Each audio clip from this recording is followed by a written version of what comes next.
I'm going to ask you very quickly, y equals a half x minus 3. What does that look like? Y equals x minus 3 and y equals 2x minus 3.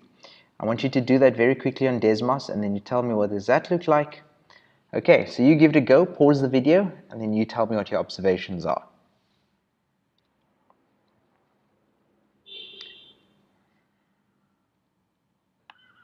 Okay, so over here we have Desmos loading now.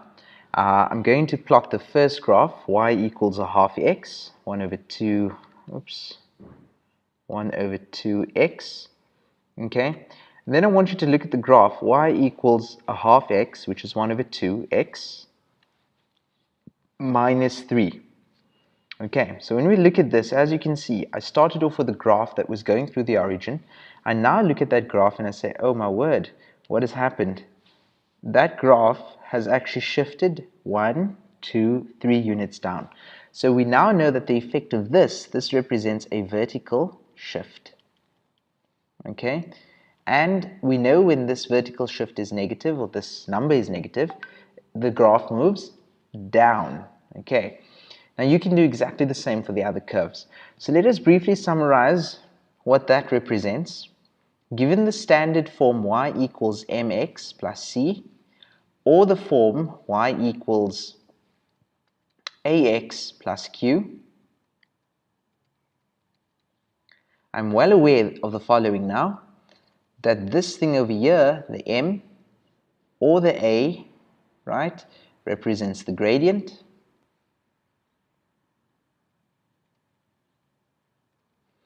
and similarly the value of c or the value of q represents a vertical shift to that graph, and more so, it specifically, when we talk about a straight line, represents the y-intercept, right? Now I'm going to define what the y-intercept is. It's basically where a graph touches the y-axis, where a graph touches the vertical axis.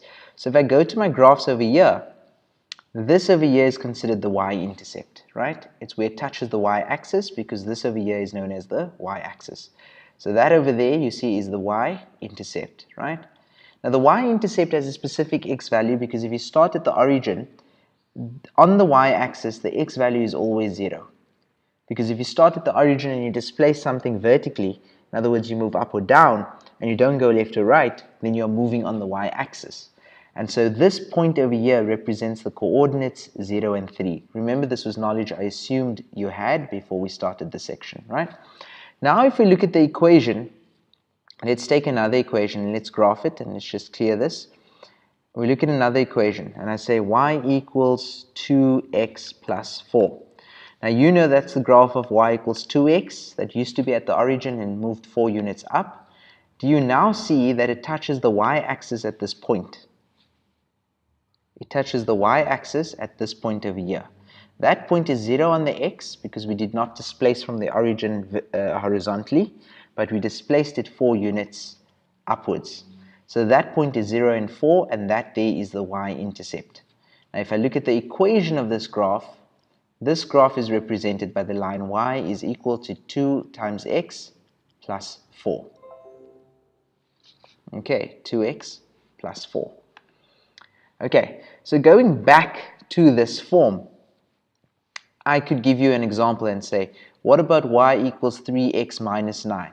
And now I give you a question and I say, write down the y-intercept. You can easily tell me that the y-intercept of a straight line in this form, right,